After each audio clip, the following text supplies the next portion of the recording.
It's morphin' time!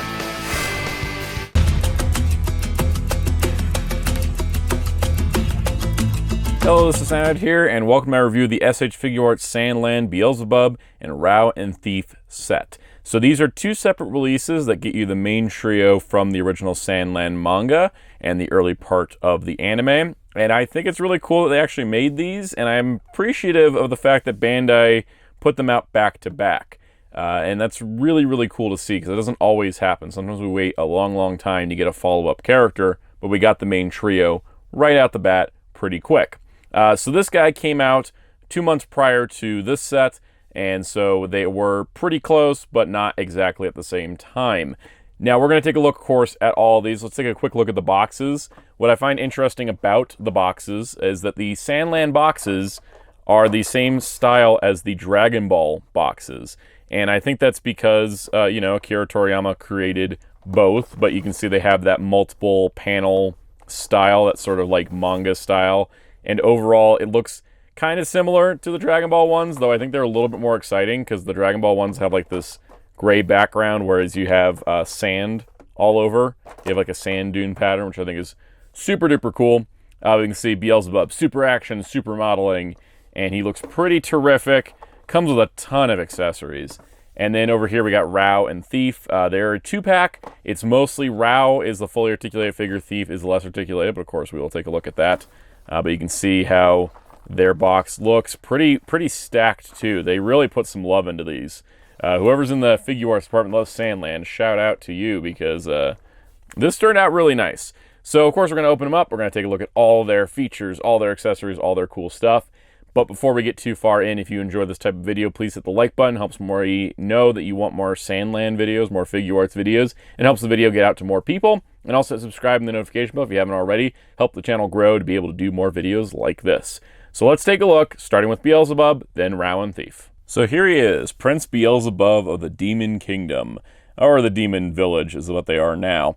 The main character of Sandland is Beelzebub here. He is a demon. He is the prince of all demons. He mostly just wants to sit around and play video games all day, but he will do things to get what he wants, and he will help the demons around the village.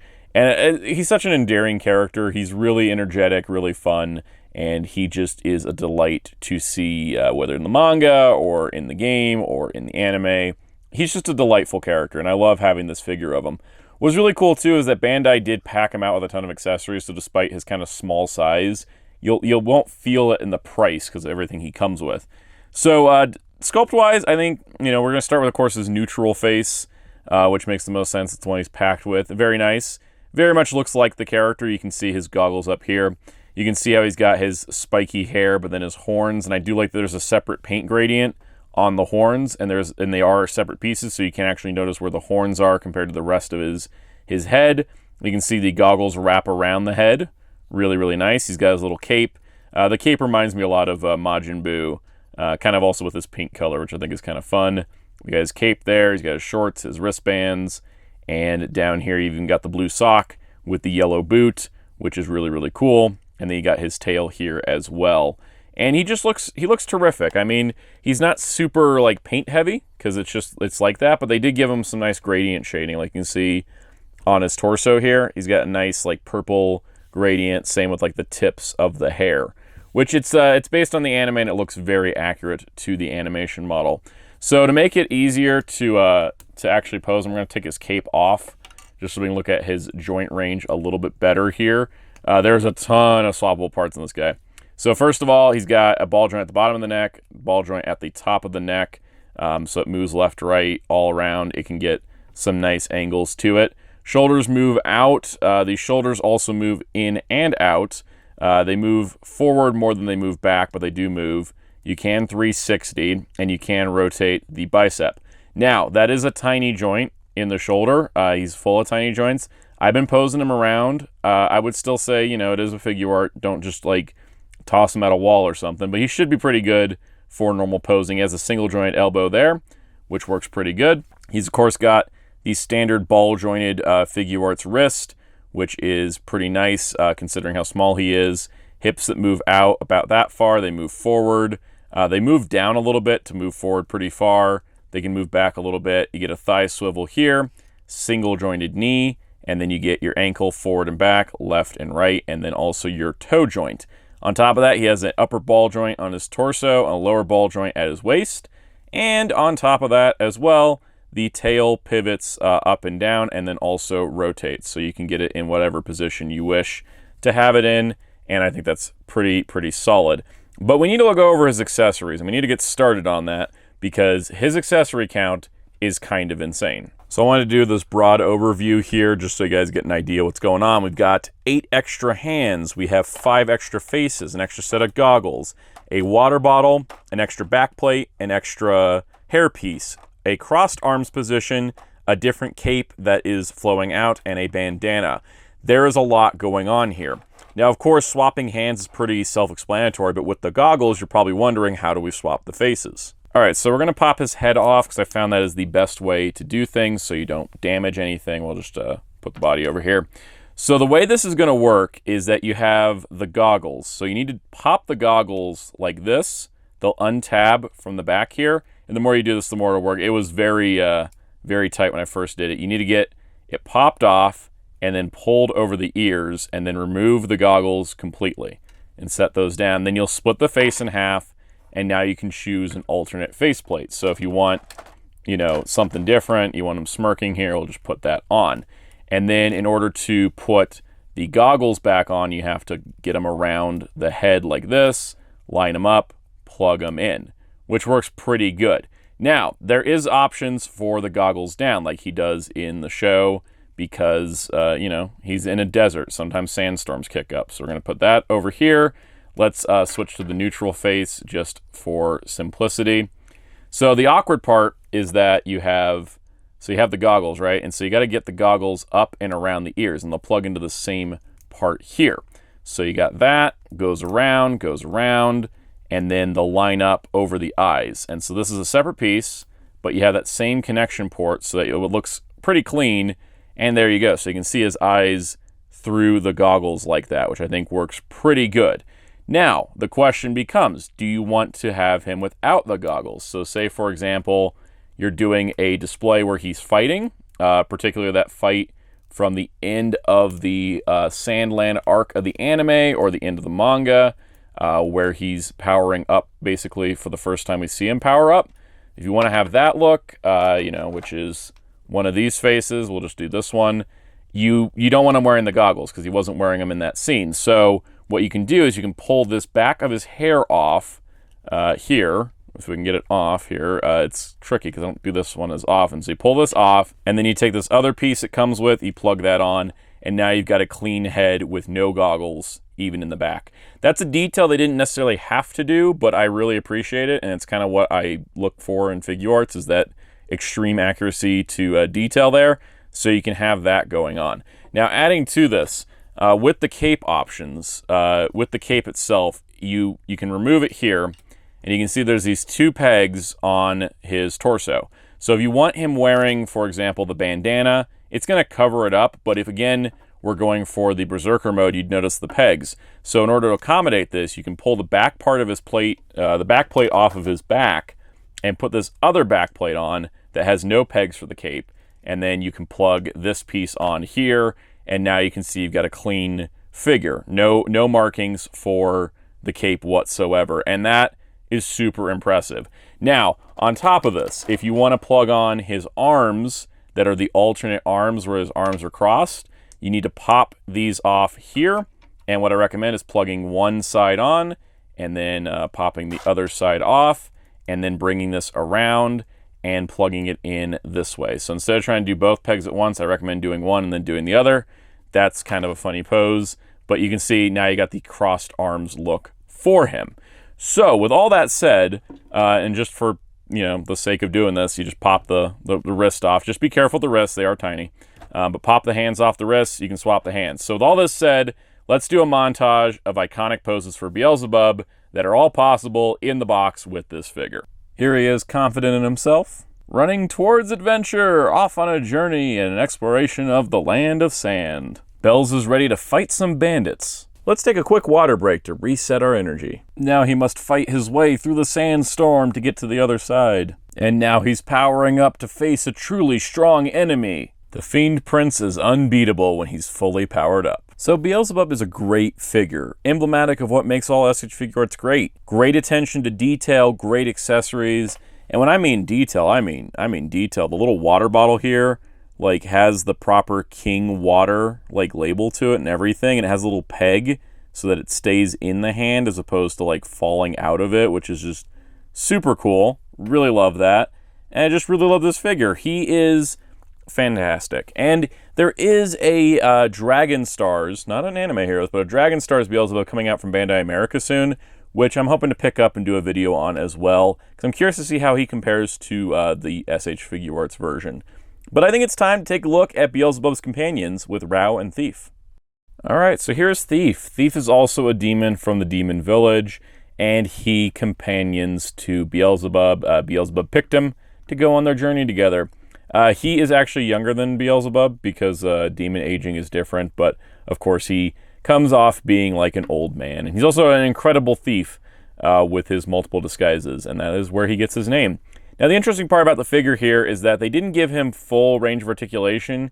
He's not quite like a Figuarts 0, which are basically statues. He's like a Figuarts 1.5, or a Figuarts 0.5, I guess, because he does have some articulation, but just not as much as some other figures. So his head swivels left and right. It's on a ball joint. Shoulders move out, shoulders 360. There's a bicep swivel, but there's no bend in the elbow here. Then there's a wrist swivel. There's no waist, but he does have ball jointed hips. No ankle adjustments either, but he's kind of in a standard stance. Now, while this can be like, oh, it's not really a 2-pack, it's more like he's an accessory to Rao, and yeah, price-wise, it does kind of work out to that. And I don't mind that too much, because I don't think Thief would have sold as well on his own. I think there's value of him and Rao coming together. But also, I don't think you need too much else. He's not like a high-dynamic character. He's mostly just kind of a quick runner kind of guy.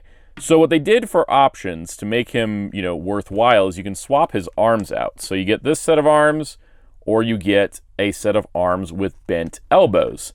And these bent elbow arms come with extra hands attached that are more open.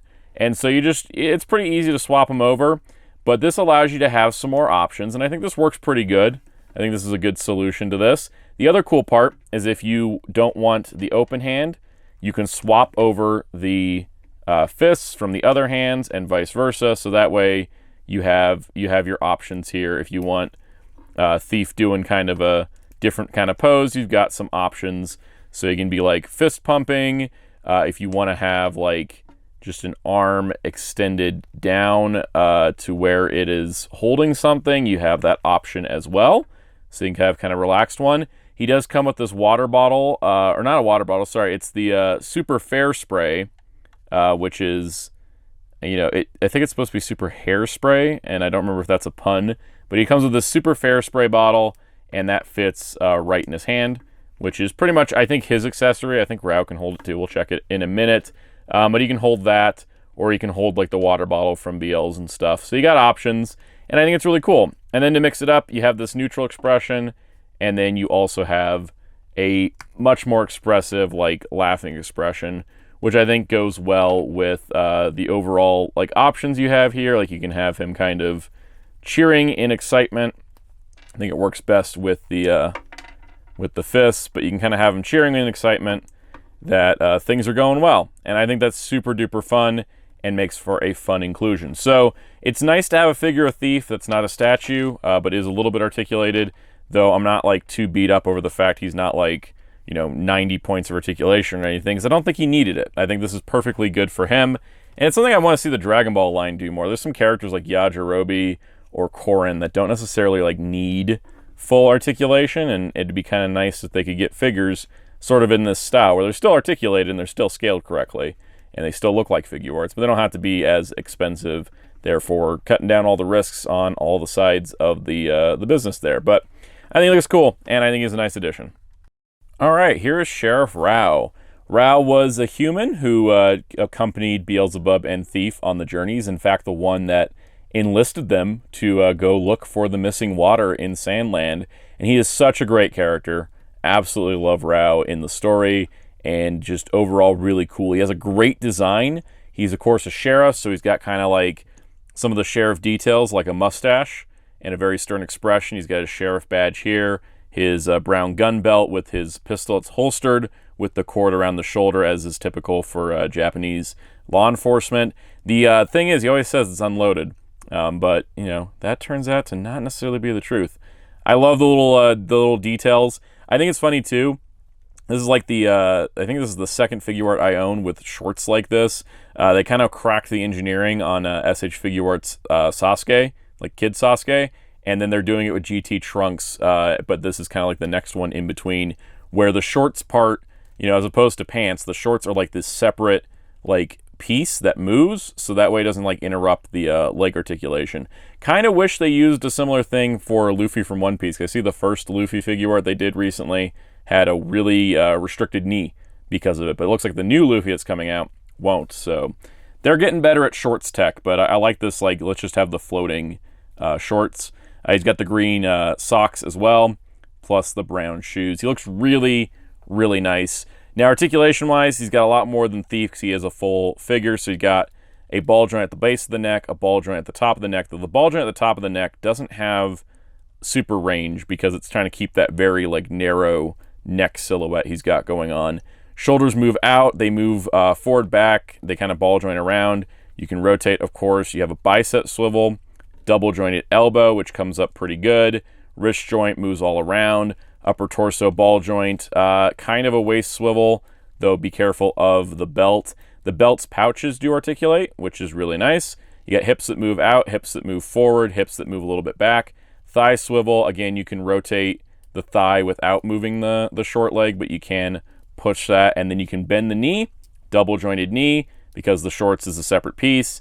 It allows this to shift up a little bit so you can get a further knee bend, which is nice. And then you got an ankle pivot, forward, back, left, right, and toe.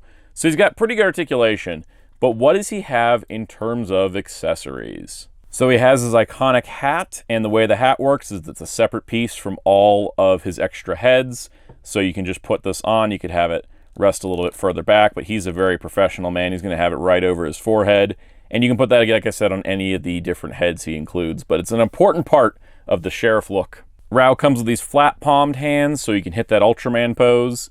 He didn't do it in the show or the manga or anything, but I think Toriyama would appreciate it. He does come with a wider grip hand that can hold the super fair spray that Thief can also hold, which is nice. So in addition to this very intense neutral expression on his face, you do get a head with a slight smirk to it.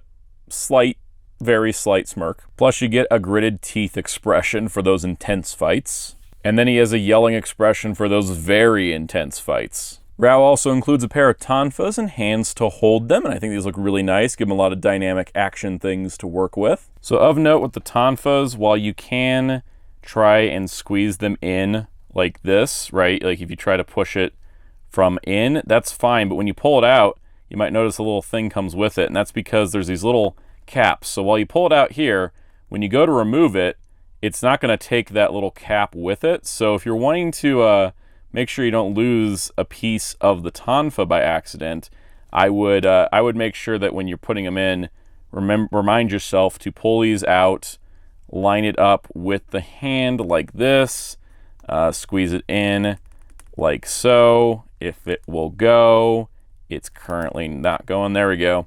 And then you can put the little cap back on, and that'll be easier so you don't lose it. I nearly lost it because I almost forgot about it. So keep that in mind, that those little ends of the tonfa handles do come off. Now, Rao also comes with this pistol, which you can see there is a specific hand to hold it. The way this works is interesting because you have the little cord which wraps around his arm and goes into the holstered pistol. And so the holstered pistol is this piece that I just dropped. So what's interesting is the holstered pistol is just this piece here. It's the back half of the gun. It's mostly the handle, and it's got the little strap like that would restrain it in place. And so this is a piece here, and you have it plugged in, and then you have the actual cord plugged in there. So it's holstered. Then you can undo the cord. You can remove the pistol handle, give him the pistol, and then move the cord in place. I do think the cord is a little short. It does restrict how far you can move the weapon and still have it plugged in.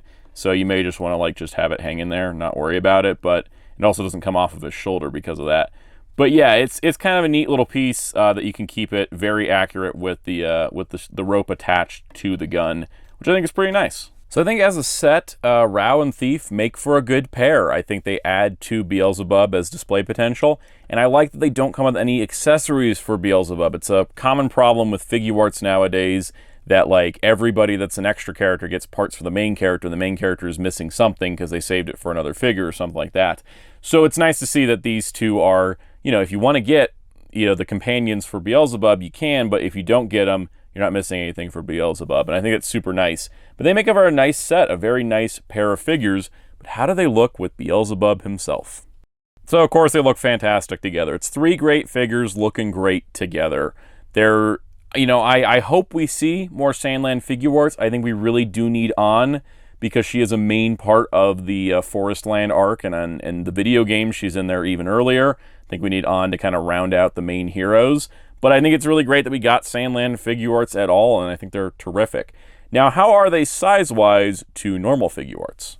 Okay, I've leveled out the camera. We're going to use Beelzebub and Thief on one side since they're about the same height, and then Rao on the other, and place somebody in the middle to see the size. Obvious comparison, Dragon Ball Figuart. Here is Super Saiyan Blue Gogeta. You can see that Rao is the same size as a normal adult in Dragon Ball's Figuarts line, which is great. Of course, Beelzebub and Thief are a little bit shorter, as they should be. Here's the current main Kamen Rider Gotchard. So you can see that they are, you know, Rao is going to be a little bit shorter than the Kamen Riders, because the Kamen Riders scale a little bit bigger than the typical anime Figuarts do. So there's just an easy comparison there.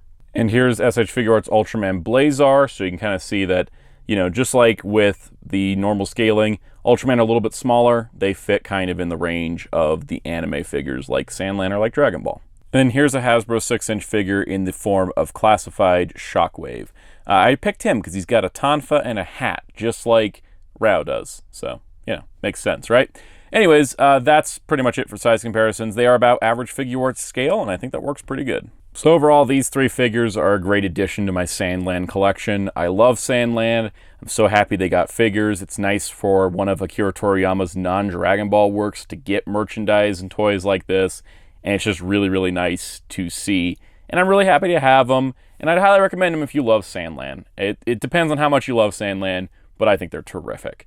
So on that note, that does it for this video. If you enjoyed it, please hit the like button. Please hit subscribe and the notification bell if you haven't already. Really appreciate that, helping the channel grow. Hit the comments. Let me know if you have any questions, comments, concerns, anything like that. Always open.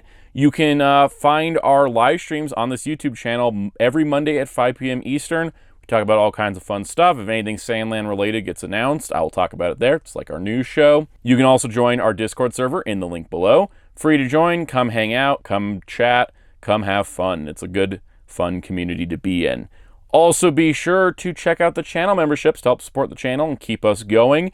There are perks like early access to videos, member-exclusive live streams, and more, so go check it out. And let's give a special shout out to some of our channel members. Special shout out to our channel members, including our Captain Tiers, Spin-54, Super Shaddix Boom, Toma K, Jamie's World, MasterBin95, Princeton Phalanx 59, It's La Dorman, Matthias Lara, K Breezy, Sentai Ranger Donnie, Ray Venkman, Common Jojo, Scotty Z70, Oma Ender, Marvel Fan, Dr. Grid, Brendan Overland, ARG and Marco 27, Jeremy Carr, Smith the Crow, and a special shout out to our new members, Atypical Media and Fighter Kaus. You can also find me on most social media platforms at Soundout12. You can find my awesome graphic designer on social media and Discord at DarkClaw643. You can find Hero Club at hero-club.com for news, reviews, interviews, and more. And until next time, this is Soundout saying, see you in the sand.